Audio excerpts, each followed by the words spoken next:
As the truce ended, and before the great battle, young warriors from both sides met for a spear-throwing duel. They showed great agility, firing and dodging darts coming from various directions. The young men even seemed to enjoy themselves, until they began to tumble, fatally wounded.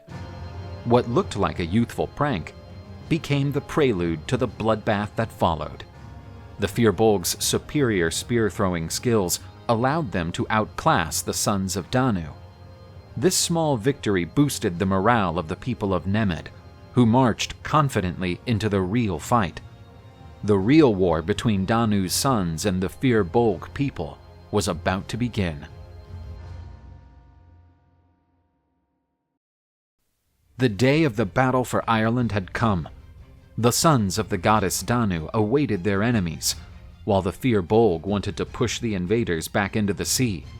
The hosts of warriors were profiled and ready to fill the verdant soil chosen for battle with the blood of their enemies. Tuatha De Danann formed a rigid defensive body, trying to hold the defensive line with a wall of shields. Shoulder to shoulder with the invaders stood Dagda, the warrior god of precise and terrible blows. With this mighty god at their side, the Tuatha De Danann felt protected. But the Firbolg fought with the courage of those who wanted to protect their home and offspring. They attacked so fiercely that the invaders' defensive line broke, and panic spread among the warriors. Danu's sons had lost the first fight and fled to regroup in their camp, but the war was far from over. The night after the first battle caused huge euphoria among the Firbolg. But the next morning, while Eochaid, the high chief of the Firbolg, was refreshing himself on the banks of a stream, he noticed someone approaching behind him. He turned around and saw sinister figures. They were druid assassins who wanted to kill the Firbolg leader to prevent an even greater bloodbath. The king was defenseless, and his weapon was out of range. The ambush seemed perfect, but the druids did not expect the arrival of a young Firbolg warrior who stood between the king and the three assassins. He fought alone against the three assailants. The three druids were killed, but the brave young man also did not resist the injuries of the heroic combat.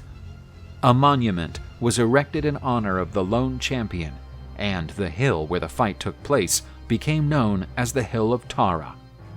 The second day of fighting was as bloody as the first. Combatants on both sides perished in great numbers. Great warriors fought duels, while other warriors took part in fights so confusing that it was often difficult to distinguish between friend and foe. After a full day of fighting, both armies returned to their camps, considering themselves victors. In the camp of the sons of Danu, the god Dagda motivated his warriors and promised to lead them to victory. But they were to stand firm and not to tremble at the enemy's feet. Sreng, the brave Firbolg warrior, led the attack of his tribe. At the head of his army, he exterminated dozens of opponents. The great Dagda dueled with Kurb, a divine hero of the Firbolg tribe. The fury of the clash between the two great warriors impressed the other combatants.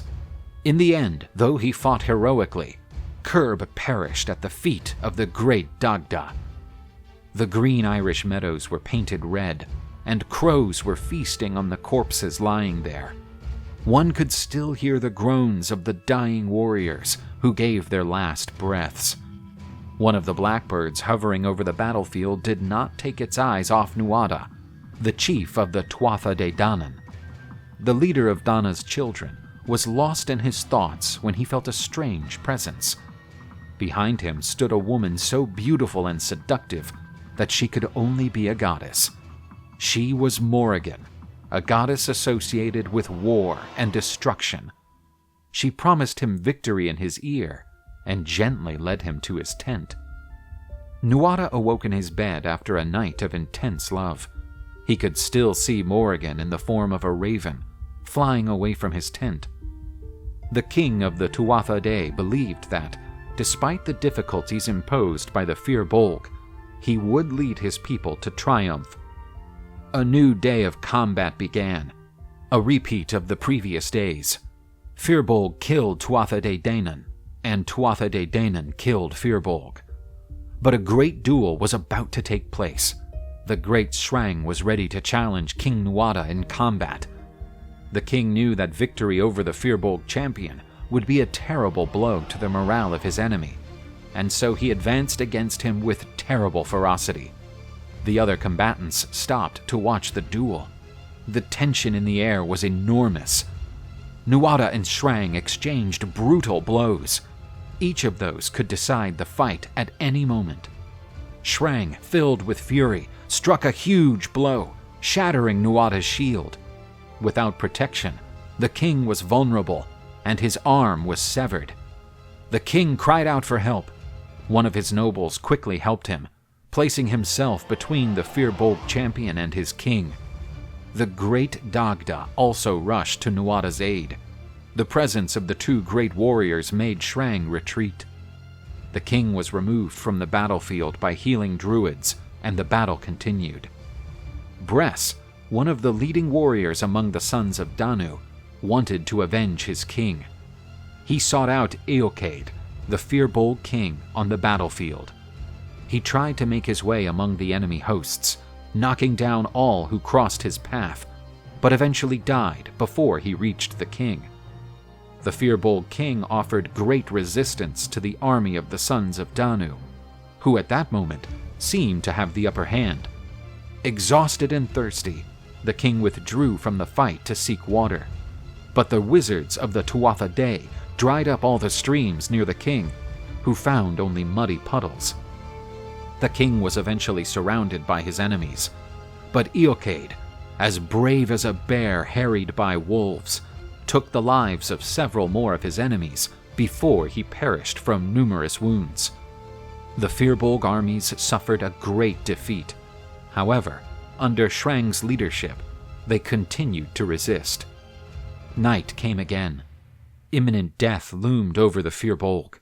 There were few alternatives, and their hope for victory faded. To flee that land after so much blood had been spilled seemed dishonorable, and begging for their lives was unthinkable. The only honorable way out was to go to the battlefield again. Incredulous, the Tuatha De Danann saw the ragged Firbolg army again, ready for a fight. Danu's sons had already practically won the war, but a final terrible battle seemed imminent. But the Tuatha De Danann chiefs and druids considered that blood shouldn't be shed, and presented a peace proposal. Shrang and the few remaining Firbolg were offered a fifth of Ireland, and the promise of friendship between the two peoples. Shrang accepted these terms, and chose the Connacht region to settle his people. The sons of the goddess Danu would come to rule over the rest of the verdant island. Along with them, several new gods took root in Ireland. These deities created a new arm for King Nuada, which would become known as Nuada of the Silver Arm. The blood of these brave warriors fertilized the soil of the island of Ireland. Upon this rich land, a great culture flourished, and the heirs of this tradition would become known as Celts.